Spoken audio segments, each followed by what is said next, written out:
ஓம் சாந்தி. பாபாவின் நினைவோடு 10/9/2025 முரளியின் சாரத்தை பார்க்கலாம். பாபா முதல் கேள்வி என்ன கேட்குறாங்கன்னா, மனிதனிலிருந்து தேவதை ஆவதற்கான படிப்பில் தேர்ச்சி அடைய முக்கிய ஆதாரம் என்னன்னு கேட்குறாங்க. அதுக்கான பதில் நிச்சய புத்தி உடையவராவதற்கு துணிவு வேண்டுங்கிறாங்க பாபா. மாயை இந்த துணிவை துண்டிக்குது, சந்தேக புத்தி உடையவராக மாற்றுது. போக போக படிப்பின் மீதோ படிப்பிக்கும் சுப்ரீம் ஆசிரியர் மீதோ சந்தேகம் வந்துவிட்டால் தனக்கும் மற்றவர்களுக்கும் நஷ்டத்தை ஏற்படுத்துகின்றனர்னு பாபா சொல்லியிருக்காங்க. நெக்ஸ்ட்டு, குழந்தைகளாகிய நாம் எங்கே வசிக்கிறோம், எங்கே போக போகிறோம் என்பதை தெரிஞ்சிருக்கிறோம் என்று பாபா கேட்பது என்ன? பாபா சொல்கிறாங்க, பரம்பிதா பரமாத்மாவிடமிருந்து தான் ஞானம் இருக்குது. இந்த ஞானத்தினால புது உலகம் உருவாகுது. யாரோ சிலர் புது உலகத்தை உருவாக்குறாங்க என்பதெல்லாம் கிடையாது. உலகம் அழிவற்றது தான். பழைய உலகத்தை மட்டும் புதியதாக மாற்றுறாங்க. பிரளயம் எதுவுமே ஏற்படாது. முழு உலகமும் ஒருபொழுதும் அழிவது இல்லை. பழையது தான் மாறி புதிதாக மாறுது. இது பழைய வீடு, இதில் நீங்கள் வசிக்கிறீங்க என பாபாவும் புரிய வைக்கிறாரு. நாம் புதிய வீட்டிற்கு போக போகிறோம் என தெரிஞ்சும் இருக்கிறீங்க. பழைய டெல்லி இருந்தது, இப்போது பழைய டில்லியை நீக்கி அதற்கு பதிலாக புதியதாக ஆக்க வேண்டும்னு பாபா சொல்லியிருக்காங்க. நெக்ஸ்ட்டு, உலகாய படிப்பில் எது இல்லாமல் கற்க முடியாதுன்னு பாபா கேட்குறாங்க. ஆனால் இங்கே புரிந்து கொண்டு படித்தாலும் பிறகு ஏன் படிப்பை விட்டு விடுறாங்கன்னு கேட்குறாங்க பாபா. பாபா சொல்கிறாங்க, பள்ளிக்கூடத்தில் படிப்பவர்களுக்கு குறிக்கோள் இருக்குது. நான் டாக்டர் ஆவேன், வக்கீல் ஆவேன்னு படிப்பவர்களுக்கு தெரியும். அவ்வாறே இங்கேயும் மனிதனிலிருந்து தேவதை ஆவதற்காக நாம் வந்திருக்கிறோம் என நாம் தெரிஞ்சிருக்கிறோம். பள்ளிக்கூடத்தில் குறிக்கோள் இல்லாமல் யாருமே கற்க முடியாது. ஆனால் இது ஒரு அதிசயமான பாடசாலையாக இருக்குது.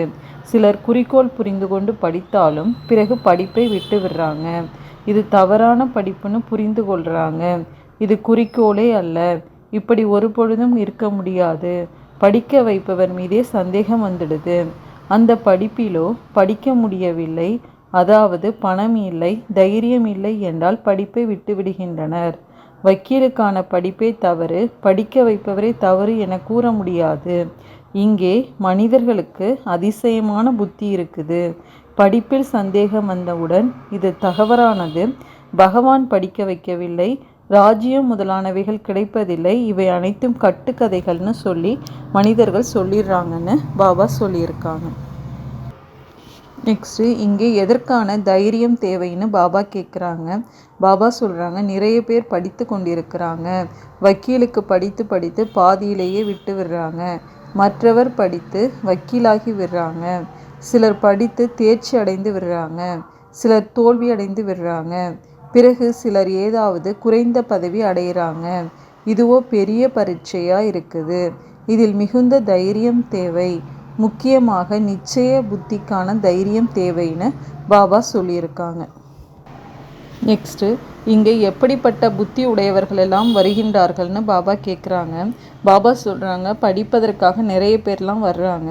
ஒரு சிலர் நல்ல புத்தி உடையவராகவும் ஒரு சிலர் மந்த புத்தி உடையவராகவும் இருக்கிறாங்க. மந்த புத்தி ஆகி பிறகு ஏதாவது ஒரு சந்தேகத்தில் வந்து விட்டு விடுறாங்க. பிறகு மற்றவர்களுக்கும் கூட நஷ்டத்தை ஏற்படுத்தி விடுறாங்க.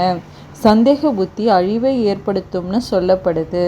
அவர்கள் உயர்ந்த பதவியை அடைய முடியாது. நிச்சயமும் உள்ளது. ஆனால் முழுமையாக படிக்கவில்லை என்றால் தேர்ச்சி அடைவார்களா என்ன?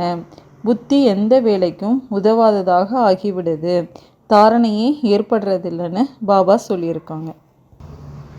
நெக்ஸ்ட்டு, இங்கு வந்து பாவங்கள் செய்பவர்களுக்கு எப்படிப்பட்ட தண்டனை கிடைக்கின்றதுன்னு பாபா கேட்குறாங்க. அதுக்கான பதில், இது தந்தையுடைய படிப்பாக இருக்குது. படிக்க வைக்கக்கூடியவரோ சுப்ரீம் டீச்சராக இருக்கார். பிராமணிகள் கூட அவர்களுடைய ஞானத்தை கூறுகிறாங்க என்றால் கவனம் படிப்பின் மீது அல்லவா இருக்கணும். படிப்பின்றி தேர்வில் தேர்ச்சி அடைய முடியாது. ஆனால் தந்தையிடம் நிச்சயம் துண்டிக்கப்பட்டு விட்டது என்றால் படிப்பை விட்டு விடுறாங்க. படிக்கும்போது டீச்சரின் மூலமாக பதவி கிடைக்குமோ கிடைக்காதோ என்ற சந்தேகம் வருகிறது எனில் பிறகு படிப்பை விட்டு விடுறாங்க. பிறரையும் கெடுத்துடுறாங்க. நிந்தனை செய்கிறதுனால இன்னும் நஷ்டத்தை ஏற்படுத்துகிறாங்க.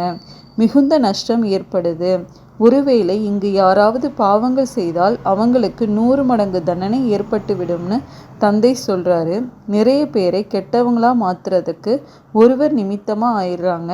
யாரெல்லாம் புண்ணிய ஆத்மாக்கள் ஆகிறார்களோ பிறகு பாவ ஆத்மாக்களாகவும் ஆயிடுறாங்கன்னு பாபா சொல்லியிருக்காங்க. நெக்ஸ்ட்டு, மனிதர்கள் ஹார்ட் ஃபெயில் ஆவதற்கும் இங்கு ஹார்ட் ஃபெயில் ஆவதற்கும் உள்ள வித்தியாசத்தை பற்றி பாபா கூறியிருப்பது என்ன?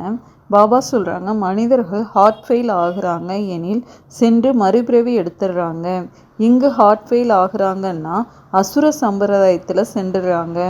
இது உயிருடன் இருந்து கொண்டே இறந்து பிறந்த வாழ்க்கைங்கிறாங்க பாபா, மர்ஜீவா வாழ்க்கைங்கிறாங்க.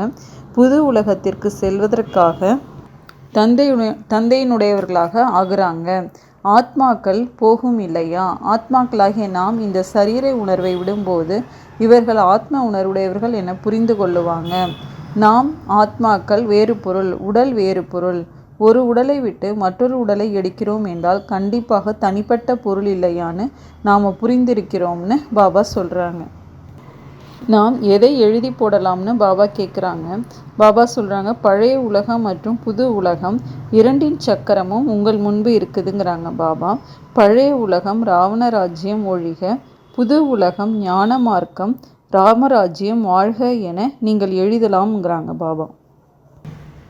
நெக்ஸ்ட்டு, எந்த விஷயங்கள் அனைத்தையும் பாபாவை தவிர வேறு யாராலும் புரிய வைக்க முடியாதுன்னு பாபா கேட்குறாங்க.